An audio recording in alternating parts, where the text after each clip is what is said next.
This is Elizabeth of Roundtree Studio, and this is my sunflower painting in progress.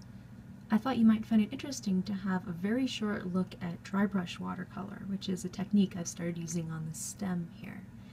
It's very traditional in botanical illustration and not seen as much outside of that. I do Drybrush with a very small brush. This is a size 0 round. And I prefer using a synthetic for this, although that's always personal preference.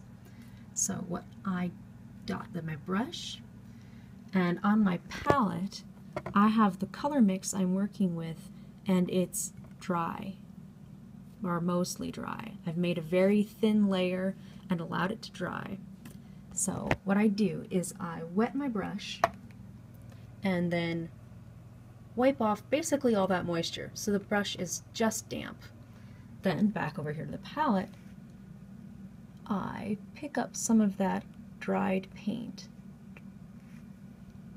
and then I wipe the brush on some paper so you can see it isn't leaving much. So here I've wiped my brush and you can see that there's very little pigment on the bristles. Then I go into my painting and very gently brush in that pigment. Loaded up my brush once again, and I'm going to try to show this a little more clearly.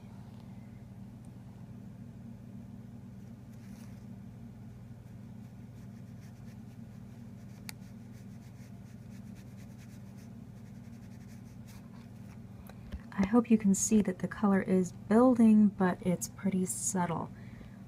What's nice about Drybrush is that it gives a tremendous amount of control to the artist. It's almost like using colored pencil instead of watercolor. And this is something that botanical illustrators have used for a long time in order to develop very subtle shading and fine texture on their paintings.